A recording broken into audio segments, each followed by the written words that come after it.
IVM.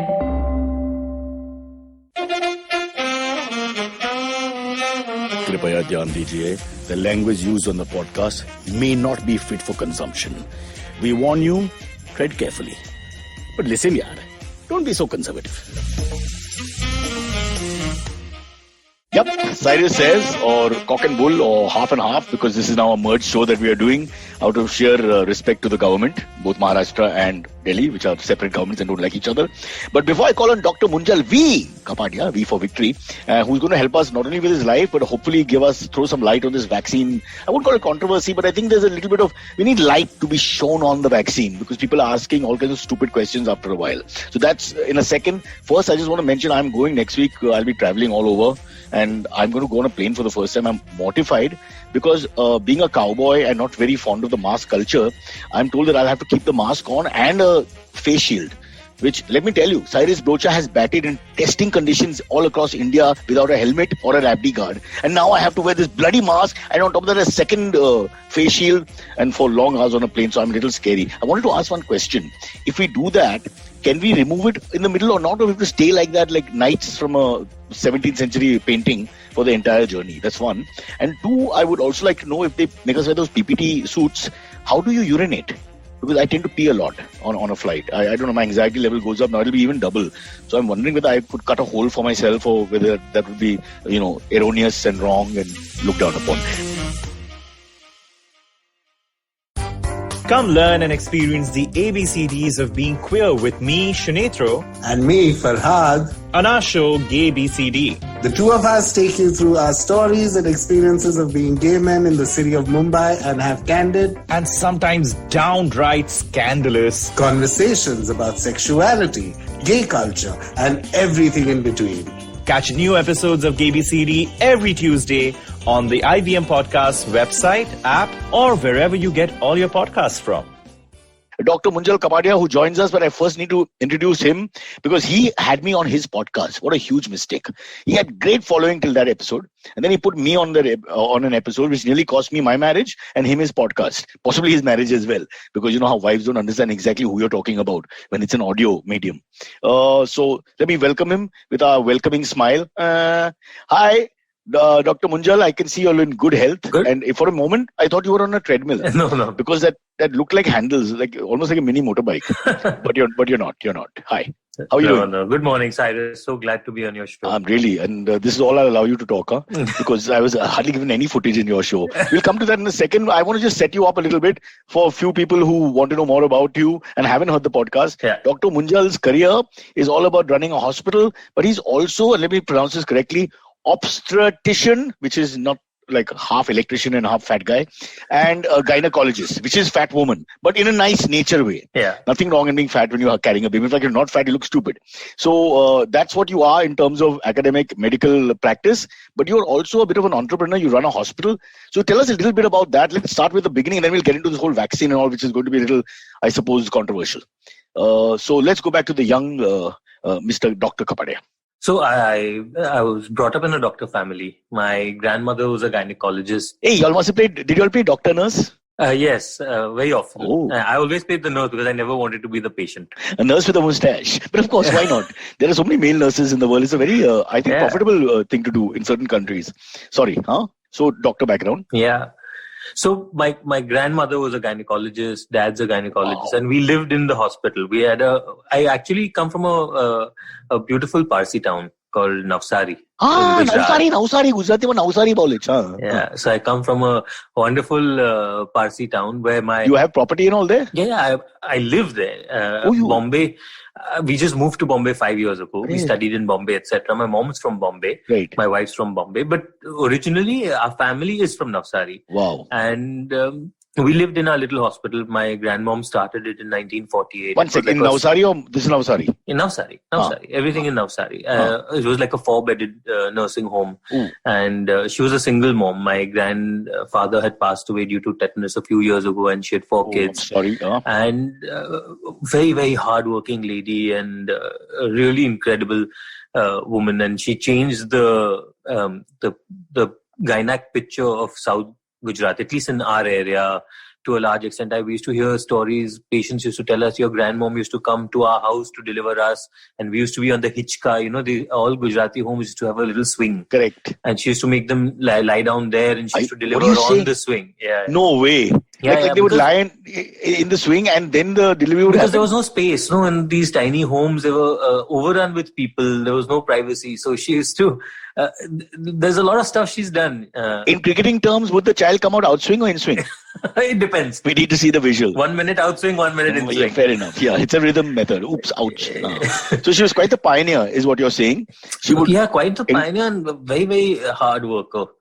And she brought up 4 kids. My dad was the youngest, and he did his medicine. He was also, unlike his children, very gifted in this field. And he came to Bombay. See, you understand in the Indian ethos, when you do self-deprecating conversation, that means you're very good. It goes up from Amitabh Bachchan downwards. Other people, you'll never see them saying, I'm a great actor or anything. It's always the opposite. The director's actor. So you're doing the right thing for your greatness to be accepted. Remember that. So then he came to... Sharamate. Sorry. I withdraw my remark. I don't want you to be uncomfortable, doctor. Please go on. So he came to Bombay and he did his medicine and gynecology. And as with people of his generation, he wanted to either go to the United States or settle in Mumbai. And they're already... because... Sorry, I won't get into the choice. Huh? Go on. No, really, because nobody wanted to go back to a small town. Affordability was an issue. You've spent so many years of your life studying. You want to make a decent living. You want staff that can help you achieve your goals. You want patients that can kind of appreciate the level of care that you bring to your craft and things like that. So Munjal, you all are the opposite, if I can interrupt, to a South Mumbai experience. Gujarati or non-Gujarati in South Mumbai, where we never leave the area once we reach here. Okay? We don't actually want to go out, but what you're saying is as you exit the smaller town, you want to go to the bigger city and achieve more and progress more. So almost like you are the dynamic professional and we are those who stay with our mothers right till the end. But unfortunately now my kids have become South Bombay kids. So I'm trying to instill that... Thank you, Abhay. It's over. It's all over. The good news and the bad news. Sorry. So your dad, again, he's got a big, feat to follow in. Because your grandmom had set this standard. She's obviously, thinking out of the box. So was there pressure for him? Plus 1976. So nobody wanted to go to a male gynae. So that itself was a huge obstacle. I can think of that. That's a huge point. It's a huge... And settling in Bombay would still be better because there were male gynacs here at that time, Dr. Soonawala, all big names used to be there. But in a small town in Gujarat, in Navsari, nobody would come. But slowly he overcame those obstacles also. We actually, he was almost finalizing a place for his clinic on near Chowpatty. Then he'd gone for his fellowship for something, and then he called my grandmom, and she's like, no, it was a horrible day. I had this much work, and then there was a spot decision that forget Bombay, I'm gonna go back home and go where I'm needed. Bombay is super saturated, etc. So he went back to Navsari But the same male issue will happen wherever, no? Small town, big town. Yeah, but small town, little harder acceptance. But in spite of your grandmother's great name. But my dad's no name, that time. They were always like, Dikro. So it's like... But Dikro carries a lot of weightage in India, doesn't it? But not, any Dikri. Rahul Gandhi comes to mind, yeah. Yeah. But he doesn't have to examine any women, so... Whoa. You're going to get a citation from the center saying, well done. I'm so gone. There's already red flag now. We don't know who we're making fun of these days, sorry. So he had those few obstacles, but fortunately he had great acceptance back home. And I must tell you that compared to many times in Mumbai, I never faced any obstacles so many years later when I first started my practice in Navsari, and people were always welcoming. When we started this hospital in Mumbai about 5 years ago, Nama, I actually faced a little bit of an obstacle. We would have people calling in and say, is Munjal a boy, like a lady doctor? It's not so common a name. So that is So I would be like, in my 10 years in Navsari, when I was practicing, I was never asked this question, and nobody ever told me we'd But like is it to a fair meet. question? Why would you It's take a fair offense? question. Because I some would not people take are just offense. awkward. Like I don't like to be when I go to security check. I don't want a male to touch me. I keep telling them, "But boss, aapki female officer ko bulao please," and then she can take her time, and I will make sure that if I'm carrying bombs or whatever, you catch me. But is that wrong? Yeah, it doesn't bode well for you. You have a flight to catch Cyrus in a few days. No. They're going to send you back. It's always that ugly middle-aged male with bony fingers who suddenly wants to stop at your groin area and have a conversation with his pal. Oh, dekha match, England ka kya score tha yaar? Yeah, amazing. So I was not surprised, and neither do I take offense, but it was just strange for me because after 10 years to have a patient cancel on you because you're a guy, I just wasn't used to it. Yeah. But slowly as years went by, and It's almost like, I understand, it's almost like racism or a prejudice suddenly. Like, what the hell did I do wrong? Yeah, in a mild way, yeah. but gynecology is such a personal subject. It's such an intimate conversation to have with somebody. When it comes to not being able to conceive, or maybe even having problems in bed, maybe having, wanting an abortion sometimes. Wanting to plan your family better. It's something that you would want to do with someone you're comfortable with. So I get it. Absolutely no offense. But is it fair to say that empathy level, female to female, is always going to be a little better? Or that's a rubbish It's assumption? unfair, actually. I don't agree with it. I think it depends on who you are. I'm pretty sure that there will be many women who will be like, I'm more comfortable with a male gynecologist. And people have told me that. And of course, there are many who would say that, no, I prefer going to my mom's gynac or to this gynecologist who looks traditionally like an elder statesman, like an elder aunt, or somebody from your family who would kind of talk to you and say beta beta. What happened to going to the best? Why doesn't everyone just go to the best, and what they look like, and shouldn't that not come into it? But it's changing. I think once that initial barrier is broken, and once competency issues come in, say you have a problem and you go to a gynecologist, no matter how teddy bearish he or she looks. Hey, come on, tell us a couple of the most controversial things you hear now, Baba. Please. I remember doing one show called Love Line on MTV with Malaika, and we had a gynac on once, and she told us some. I mean, I don't know if I can share it. We've had tons. A woman had a cucumber stuck in her vagina from very low. So we've removed quite a few. And said it went there by accident. While cooking. So, and she had to keep a straight face and deal with it. I'm sure, come on, tell me one or two of those. This happened to a friend of ours who was in residency, and middle of the night, I think somebody came in with very, very foul smell coming from the private parts. And oh my God. I mean, no offense to anybody. What the hell? But no offense. This can happen. So if anybody's listening, if it's happening to you, go to your doctor. That's the take-home message. So she came, and she was very distressed about it, and it was so bad that everybody in the casualty, in the emergency room, in that government hospital, had to recoil. And finally, she came up to the gynac ward, to the labor room, and they put in a speculum, and they removed a very, very old chiku. Oh! Sorry, deep my sound engineer would have gone berserk. I screamed there. God, but what is the point of a chiku? So we don't know. From a sexual point of view also. No, she said that she slipped and fell in the kitchen. So that's how. But which is sorry,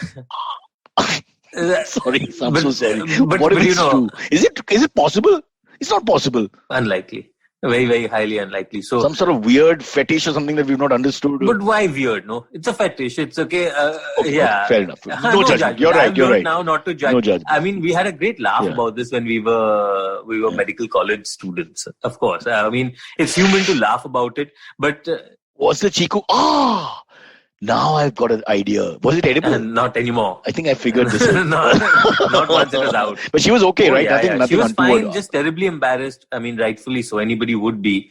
But if you think about it... Was it someone from your thing of society or slightly lower? It was a government economic. hospital. And now that I think of it, now after reading so much and having been chastised so much by friends of mine and women that I know, and now I understand, access to sexual toys, gratification at that time was non-existent, especially if you were from that section of the society. Where would you go? How would you order it? Right. And say if you had a husband who wasn't in town or say wasn't competent, and you just wanted to pleasure yourself, it happened, and unfortunately for her, it got stuck.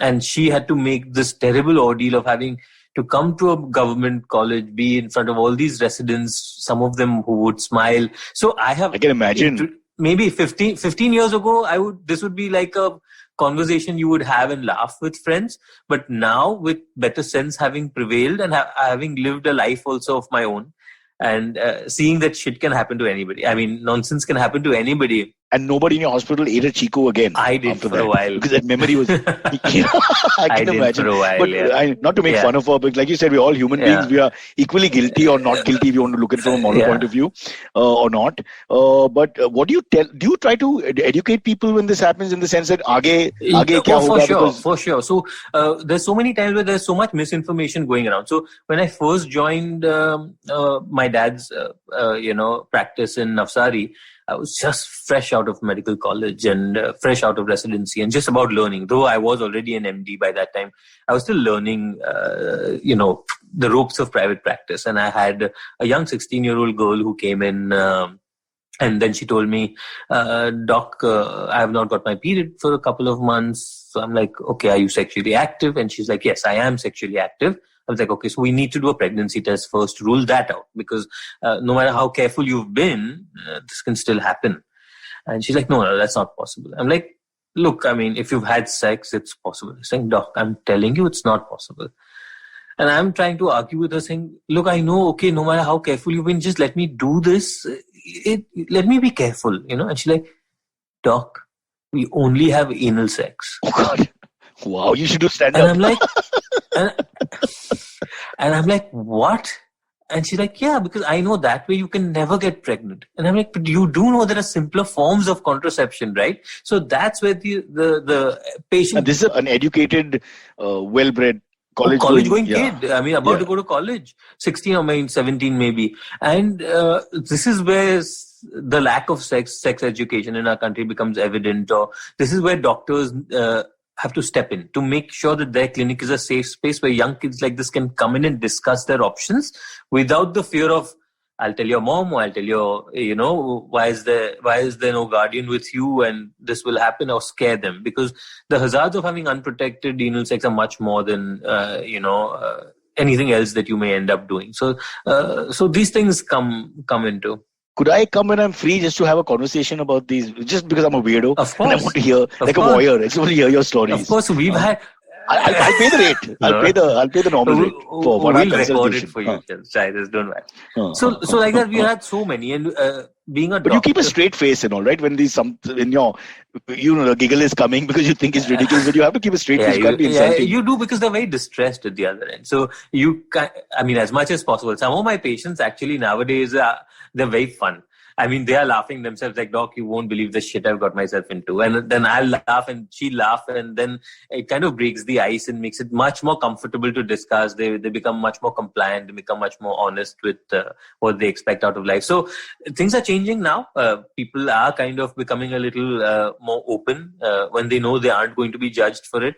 But there was a time where things were really hilarious. And being on this side of the table, it gives you a weird peek into society, the dynamics of marriage, and to know that bhai har ghar mein yehi hai. And so the ignorance even amongst the so-called educated isn't it fascinating actually? It is unbelievable that if I prescribe a simple tablet like Crocin, they will know the rarest of the rare side effects of it.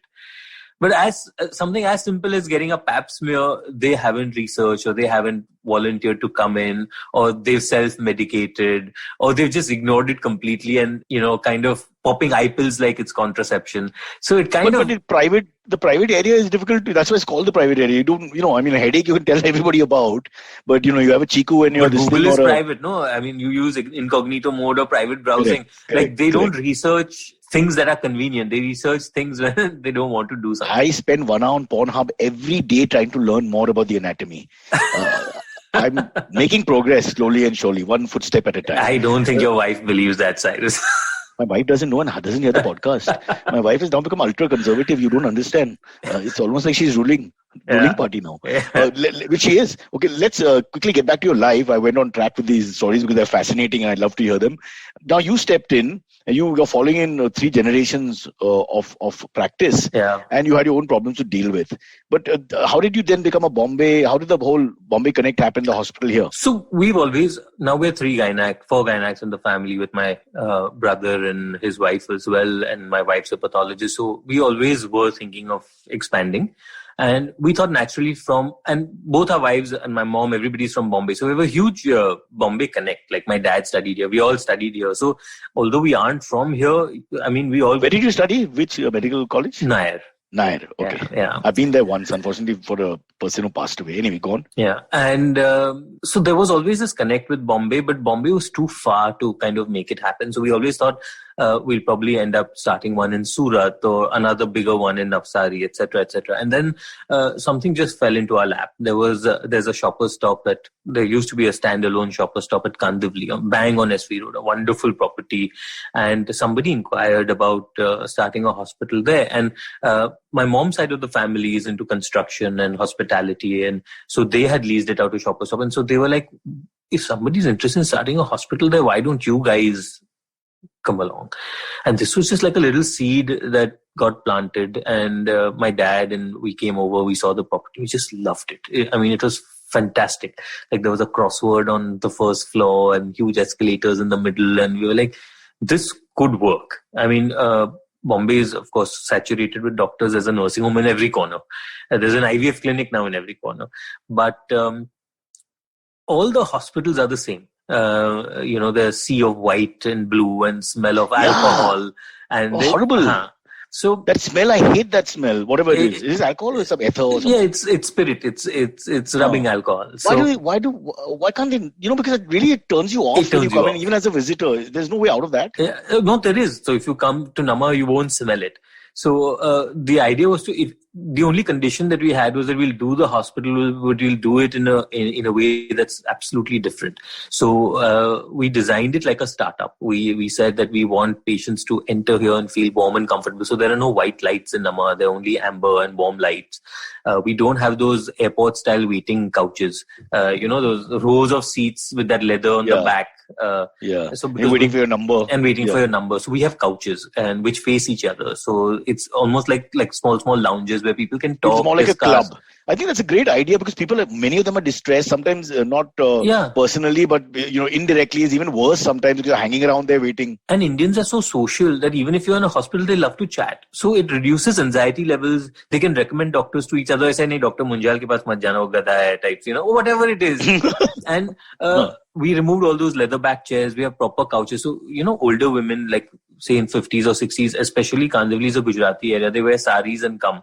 And when they sit comfortable while sitting. And when they sit, they sweat a little bit. So it leaves that wet mark on that chair. So we said that we don't want these kind of problems for them. So it's designed like small living rooms. And just outside the entire clinics area, we have our cafe where coffee is constantly brewing. So when you enter Namma, you smell coffee. Right. Which is much more pleasant smell than that stupid Dettol, antiseptic, whatever smell. It's much more pleasant because now it evokes feelings of, say, entering a Starbucks or entering an airport sometimes. Airports also have coffee shops. It smells like something positive you're looking forward to. You're going on a trip or you're going abroad. For, say, my generation, going abroad was a huge deal. Like when you go abroad, it was like a treat. Like, say you landed at some European airport or even America, even though it's just some nonsense coffee shop and you're strolling through with these bookstores and newspaper stands, the very fact that it smells like abroad, it kind of makes you feel like, okay, I don't mind spending more time in this place.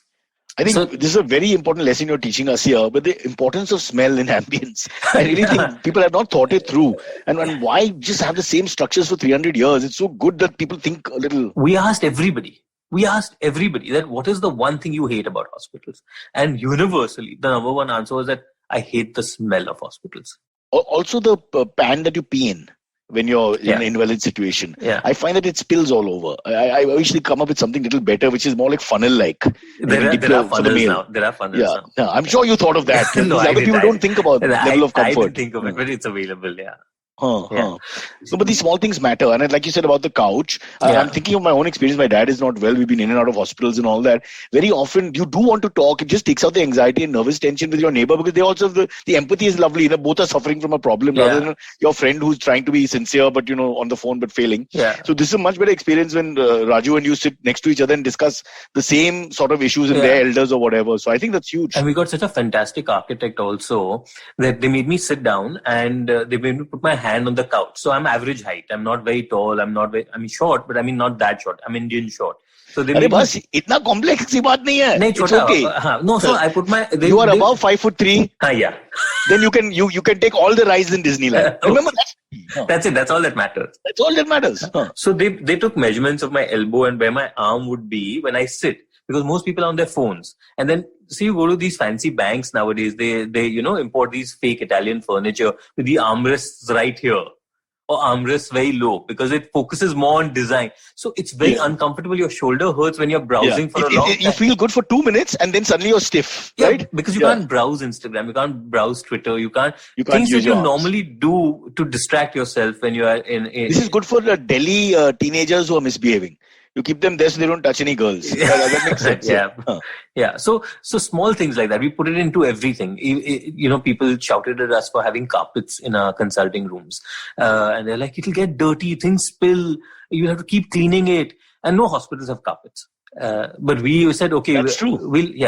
I said, we'll incur the extra housekeeping costs, but we'll have carpets, because once you step onto a carpeted floor and that hushed sound. Yeah, it's more plush. It's all positive energy. I get what you're saying. Yeah, it's just more comfortable. And we don't have proper consulting rooms. So we don't have like a table with that big chair for the doctor and that little chairs for the patient. And main Bhagwan, main jo bolu, you do this. Chote aadmi, sit down on the floor. Chote aadmi, and me, I have my degrees behind me.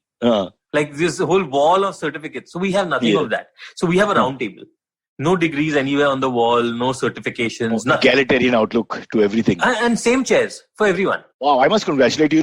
These things all irritate me. I'm a very petty person. I may not be a doctor, but I'm a patient. So from a patient's perspective, I'm telling you, you're spot on. This is great stuff. Because these little things... Cyrus, you're intelligent enough to understand what bugs you. For most people, they don't even know what's annoying them. They just know they hate going to the doctor. And hate visiting also, because they just want to get out. When you get into I want to get out space, the hospital has failed. I would think. Yeah. So we try to do away with that doctor-patient hierarchy also. I mean, I'm just a professional, as are you.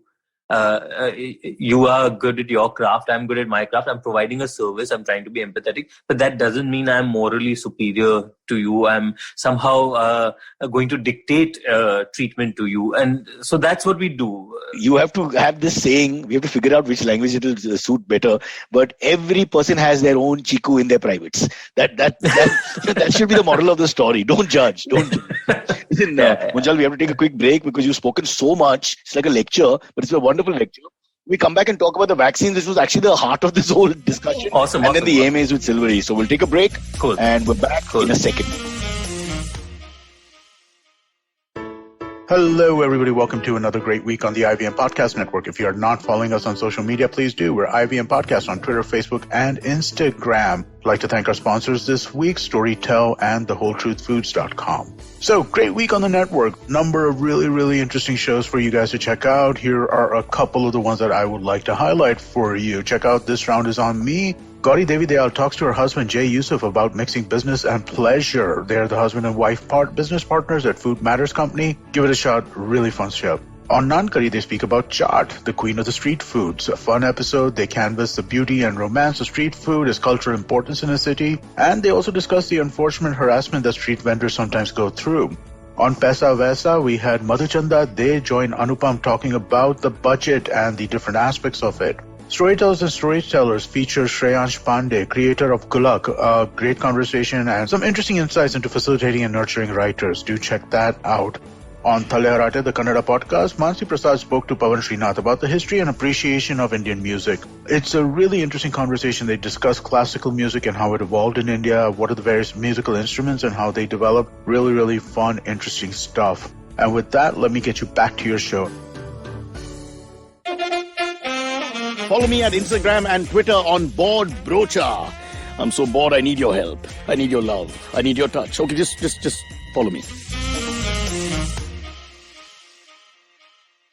Hello, doctor. Do you have any doctor jokes? We're back after the break. Let me get Silvery in right now so we can get into the vaccine questions. Sure. I mean, being a gynac, you must have been asked the most ridiculous questions. I myself been asking all my doctor friends all the time stupid questions. You can't help it. For example, why...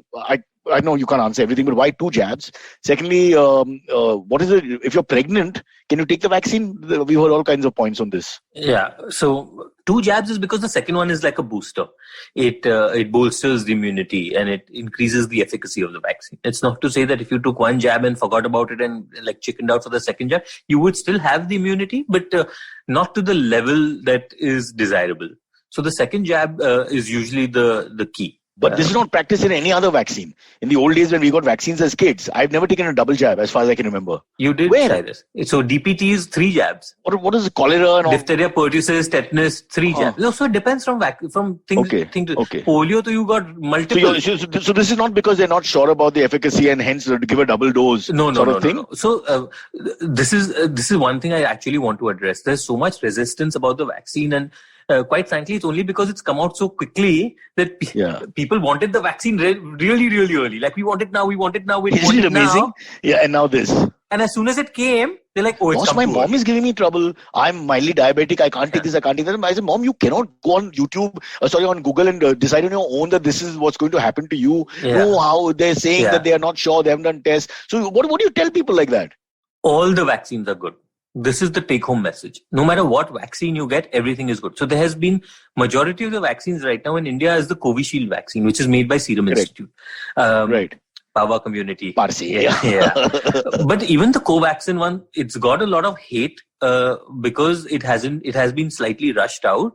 But people need to understand that the number of vaccines. But in Mumbai, only Jaslok has it, right? JJ. That's it. Yeah. So very, very small percentage of the entire amount of, like, for example, for 2 lakh doses, 10,000 will be Covaxin. Okay. And that also they need to take your signature, like as a consent, to give you that vaccine. Once the trials are over, I'm pretty confident that even that vaccine will be safe. The only reason people are saying don't take it is because, you don't have that stamp of approval yet, which is fair. Fair, but no, I see the maths. Okay, now we are lay people. You're a doctor. I'm sure you understand how they come up with these numbers. For lay person, cricket follower or something, you tell me 87%, 94%. Does that really matter? No. That 3 and 4%? No. Because that also people argue, but no, I'll wait for this one. It's 95 vis-a-vis 92. No. So a simple question I ask people is that did you check all that when you were taking your polio vaccine as a baby? No idea. Did you check which brand you got? Did you check what cholera vaccine you took or what BCG vaccine you took? You didn't, no? You trusted the process. You just went to your pediatrician. Our generation of, when you're talking about this, we just went to the doctor. My mother would just go to the doctor. The doctor takes over. Yeah. You don't really say much after that, more than social conversation. But even for kids right now, when they go to the pediatrician, the parents are not researching which brand. The worst they'll do is whether you want the painless one or the the less irritant one or the more irritant one. But that's about it. Nobody kind of goes into depth about this. It's because everybody stayed at home for 1 year. Everybody's become a vaccine specialist and a COVID specialist. So my take-home message is if you're lucky enough to get Pfizer or Moderna or the Oxford or the Covishield, the Serum Institute one, please take it. Do not hesitate. But can we trust someone whose first name, the first letter is silent? I mean, that's like Hrithik. Yes, you can. Why do they have the P in Pfizer? These things irritate me. When I see them, then I'm like, what the hell's wrong with this whole group? So what you're saying is that this variety that's there, whatever you're lucky enough to get, you're lucky enough to get. You should not make a big deal out of it. Yes. 87 or 96 is really nothing. Absolutely. You must take it. And we have seen even reticence amongst our staff. So all our staff is now vaccinated, bar a few who some said my mom is not allowing or my husband is not allowing. And in spite of you telling them as a medical expert? In spite of me taking it. In spite of my parents taking it. So this is a younger staff also? Younger staff. So why? They're like, no, we are very scared. And my parents are saying no. So it's a very small percentage. But government needs to employ Akshay Kumar immediately to make a film on this to show the jabs going in and out or whatever. Please don't give Akshay Kumar any more ideas. Vaccine, ek prem katha. And then, but you got to do something because this jankari has to go into the universe. It's not going. And when we go to take our vaccine as doctors and, we went to the neighborhood municipal hospital, wherever your center is according to your ward, etc. Fair enough. Yeah. They were so efficient. Cyrus. I was so impressed by the way they conducted themselves. So when I sat down, they know I'm a gynecologist. They know I know everything about the vaccine. But still, the nurse would be like, no, doctor, sir, I have to say what I have to say.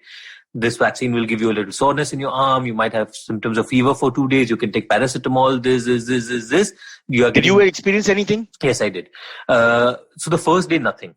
The next day, my arm was sore, but as sore as, say, after taking a tetanus shot. Okay, just that hardness of the arm with the injection. Then 2 to 3 days, you'll have a little. I know but that. That's with any vaccine. And I take that for marriage. And then I think the second day evening, I had a little bit of chills. Like I felt a little cold and mild flu-like symptoms. Third day morning, when I woke up, gone, finished. I was back to normal. Wow. And for me, I think it was slightly exaggerated because I already had COVID.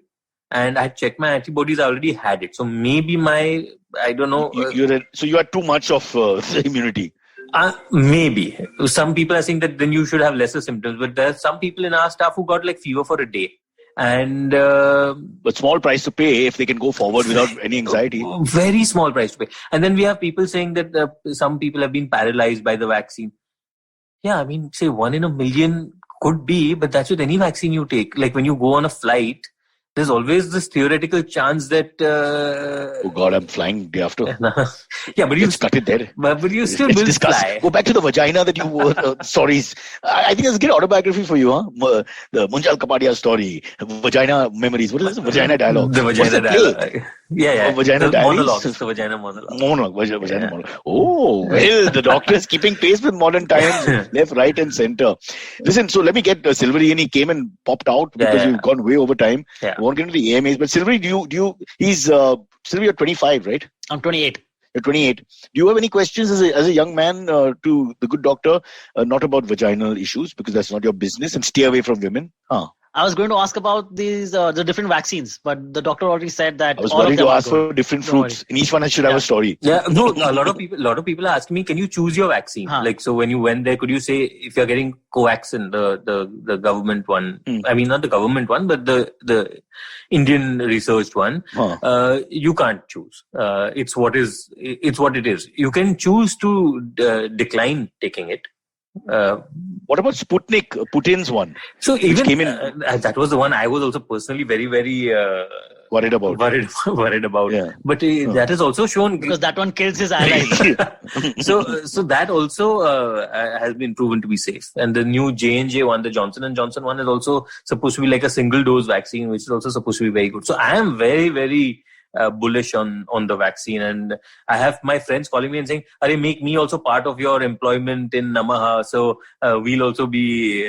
We don't do that. So coming to that process for a second to clarify to people listening. Yeah. Post the COVID warriors, yourself, medical staff, etc., who is in line to get it? Like, how will the process go forward? It's really unclear right now. We have had no directives from the government as to how. Paiso challenge, paiso. Atyare to no. Damn it. No, if this country gives up corruption, I'm leaving.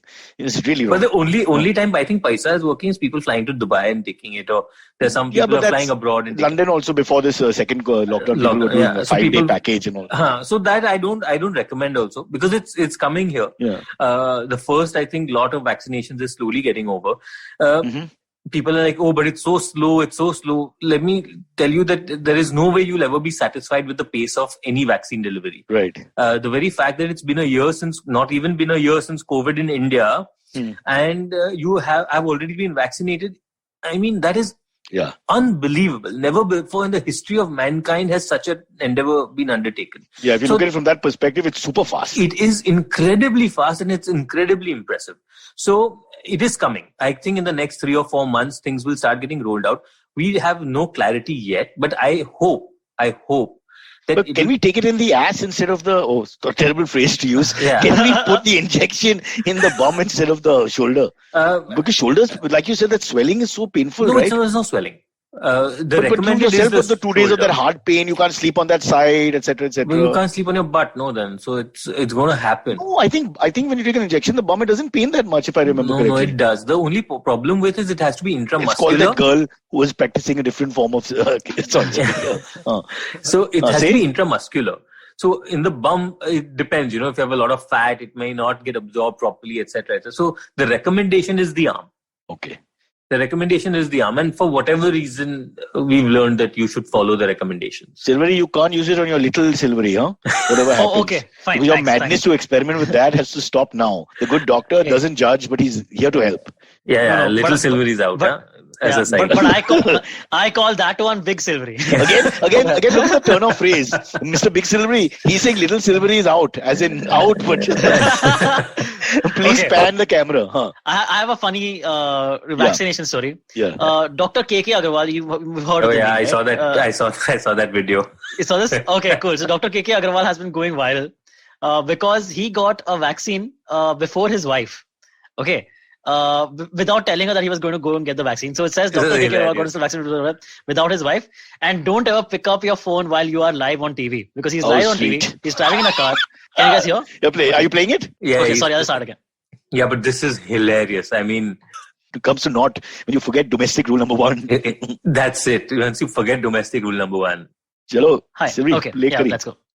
आपको prothrombotic phase है तो vaccine आपको समझ के लेना. Hello. हाँ sir sir. Hello. हाँ बोलो. क्या तुम वैक्सीन लगाने गए? मैं पता करने गया था आप लोगों का, वो कह रहे खाली है, लगा लो. मैंने लगवा लिया. बहुत ही अजीब हो तुम, मेरे को साथ नहीं ले जाओ. मंडे मॉर्निंग आपका सबका. Take me with you. अरे मंडे लगेगा ना, मैं तो पता करने गया था. अच्छा मैं Oh, superb. That face.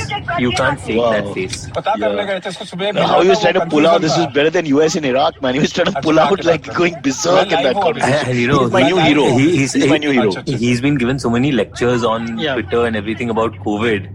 And then this happens. Yeah. And he was a sport about it. I went to his profile later. He was a sport about it. His article, he was like, I'm happy everyone has been getting a few laughs because laughter is the best medicine. The question to ask Dr. K.K. Agarwal Who is Prachi? A, who is Prachi? And B, was it worth it, the vaccine? Because now he might be COVID-free, but he's not going to be wife-free for a long time. So he's screwed. His wife actually said, Ghar aao, karti hu aisi tumhari. I was like, oh my God. So that's not the only thing that Dr. Agarwal has gone viral with. Because before that, he was on a live session. And in the middle of the live session, he's getting a head massage. Oh, that I didn't know. Okay, and people have just... This has a boss. There's a boss. Let him stand for elections. I'm voting immediately. This is the live session on Zoom. While he's getting a... I was meeting late and I missed the bypass presentation. But this is a very live topic of... Look at this guy's face. And he's having a lassi in the middle, it looks like. Huh? This is boss level. This guy is living la vida loca. This is boss level. Boss level. The poor guy, I hope that's not Prachi at the back. Some secrets you take to the grave. If this Maleshwala gets the vaccine before his wife, he's still gone. I'm telling you, you're again spot on as far as I'm concerned. This is what the people think. I got it because this guy's more important in many ways after 25. Because all her friends circle and all the kids of their grandkids and all that shit, he is going to have to wear it for a long time. Imagine, he'd be telling his friends, "Ek aur pilo na, no hurry to go back home." On every single evening. I think even Prachi's had it. Who is Prachi? Maybe it's a daughter. Maybe it's a family. For his sake, I hope so. I think the anger wouldn't be so much if it was a daughter. She was like, "Acha, daughter ko to leke gaye, good." Like, very good. Mujhe nahi le gaye, but at least daughter ko. But it's not the daughter. I think it's the assistant or the secretary or something. Firstly, you should not have an assistant called Prachi. She sounds pretty already. So why didn't you? Paresh would have been such a better thing. Paresh is so safe. You gave the injection. Why would not even call you in the first place? Paresh was giving the champi. Yeah. Or is Paresh also Prachi? Because, din mein Paresh, raat ko Prachi. You never know. Doc, you have taught me never to judge. So we will not judge all this. Yes. Jisko jaise. That's the philosophy of India. Yeah. Hello. I think, are we done? Can you do one AMA question, if you don't mind? Quick. Yeah, let's do one. Is that okay, Doc? Of course. Yeah. This one comes in from Monik Chandra. He says, hey, Cyrus and guest, I'm from the UK. Just a fun question.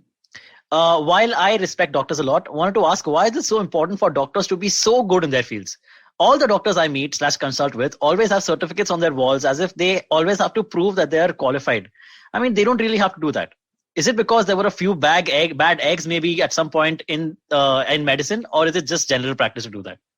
But he's actually answered that question in a way because they've had a novel. You said yourself, Doc. Yeah, we don't have any certificates on our walls. Like none of my family members, and especially not at Namaha, there's nothing. There's absolutely no degree certificates on the walls. But I think this is a vestige of colonial times. We used to have doctors in the 60s, 70s who used to do their fellowships abroad. To Oxford. का या Cambridge का You या just need to see the word London or something King's like that, College. and you King's College or something whatever. with you Queen feel, or something with King would automatically give you this authenticity and this little step above others. So I think it's a vestige of that. And also I think it had to do with the early 80s, maybe late 70s, where doctors taking themselves too seriously, like Bhagwan Ho types. And that was a way also to what is wrong with that, Munjal? What is wrong if he's trying to promote his career? I mean, that's his job. So he puts 3-4 things behind because ye kiya, wo padhai. It's not really a negative, actually. Fair enough. But it's a bit what's the word, egotistical maybe? But the world has changed, no? People don't respond to that anymore. They're not looking for like, oh my God, like I should be in awe of this doctor. From what I only look at the other end of the whole experiment, which is how much am I paying? I always call the doctor and say, kitlo. And if the answer is correct, then I come. Maybe that enables them to charge more. So saying, itna degree hai to 100 rupees per degree, 200 rupees per degree. So something like that. Concept. But it's a vestige. It's a vestige of old times. I don't think that going forward people are going to care. No, but you're the only one. I can't think of anyone who doesn't have it. Whatever dentist, doctor, vet, wherever I go, they always have these boards. Yeah. No, statutory boards are okay. Like what they need to have, like nursing home certification, they need to show. That's okay. But they have the board with their full degrees. Yeah, 3-4 degrees hai wahan pe. It's not like shining with light or something, but it's there. In the background. And you spend time talking, you'll read the whole thing. Yeah. In any case. Yeah. So it's a way to kind of display your CV without the patient having to search. But now, I mean, patients research their doctors enough. Like, for me, I don't know. I would much rather. In India, it's a word of mouth also. When you pass on the doctor, mostly that's how it happens. Then becomes a family doctor after some time. Mainly, we all are friends and all. It comes from somewhere. There's always a level of contact. That's what people don't realize, that the majority of patients who walk in eventually after, say, 10-15 years of practice would be by word of mouth. Yeah. People who have been happy with you, who your treatment has worked, who think you're kind, compassionate, will tell their friends and family to go to you. Correct. They will not tell them because you're the most expensive doctor, the most qualified doctor, or the most skilled doctor. They will always, even 10 years later, remember how you made them feel. Yeah, I used to go to a dentist when I was 10 years old who asked me to sit on his lap all the time, and I had no idea that had nothing to do with dentistry. So I passed him on to all my friends. Yeah, all of them are seeing therapists now. So money for everybody at the end of the day. One more quick one. If you don't mind. Quick one. This one comes in from Yogita Dave. She asks, hi Cyrus and guest, a regular listener of the show. I have a medical question. Maybe you could use it if and when you have a doctor on this podcast. So thank you. We keep hearing reports about how children below the age of 7 to 10 years of age being immune or might be immune to COVID. Could that really be true? Also, what is the use of being immune if you have to go through the same precautions that everyone has to go through anyway? Hey doc, this rumor is also out there. Is that true? No. They are not immune. However, for whatever strange reason, kids have a lower intensity of the illness. So both my kids have had COVID. Okay. And other than a little sniffle and fever for a day, they had no other symptoms. Now, we don't know whether the reason for this is they have a much more robust immune response as compared to adults. This is the postulated theory. They have a gland called thymus in their chest, which slowly regresses by the time you become a teen.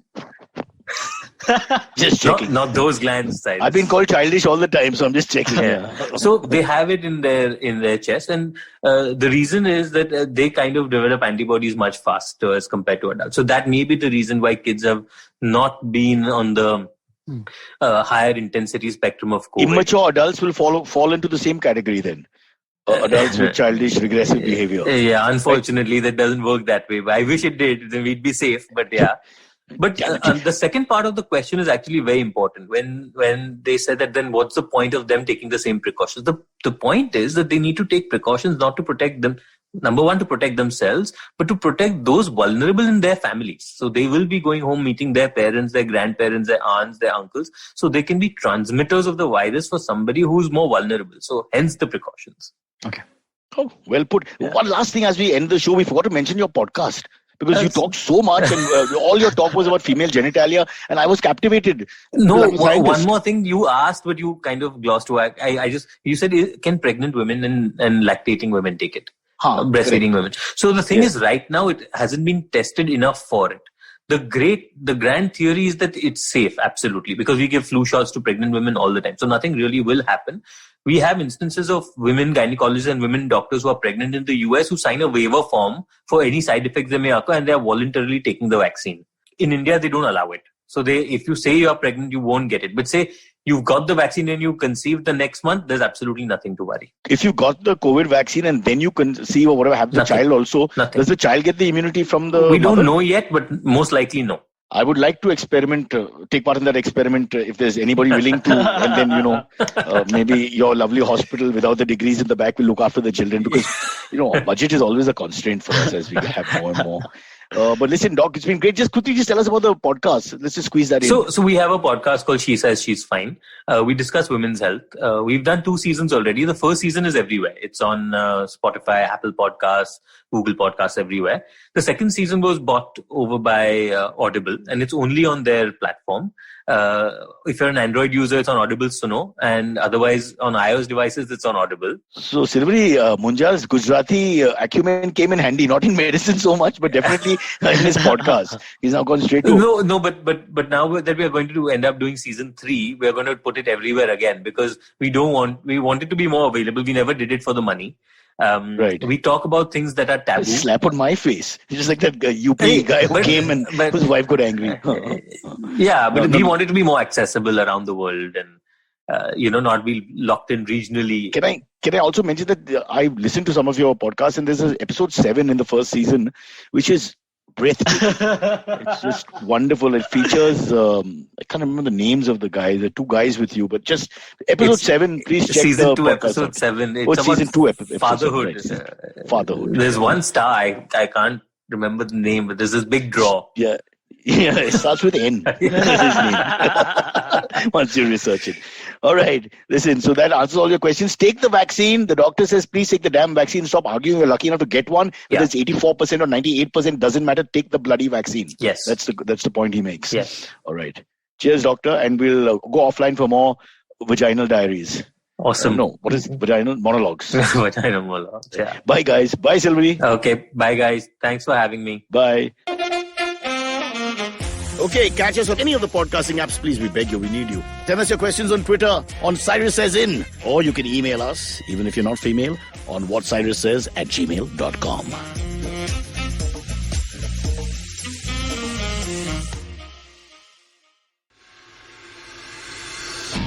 If you love cricket, listen up. The Edges and Sledges Cricket Podcast is here for you. Hosted by DJ, Varun, and me, Ashwin, we bring a fun, fresh fan's point of view to talking all things cricket. Sometimes it's just the 3 of us, sometimes we have guests, including current and former international cricketers. For new episodes every week, check out the Edges and Sledges Cricket Podcast on the IVM app, website, or wherever you get your podcasts. Namaskar, dear friends. My name is Ashish Vidyarthi. Life, as you know, is a journey. And you and I, travelers, how can we celebrate this travel? I have a podcast for you. Begin the journey. I share stories and moments from my life. Do tune in every Monday and Thursday to listen to my podcast on the IVM Podcast website, app, or wherever you get your podcast from. Cheers.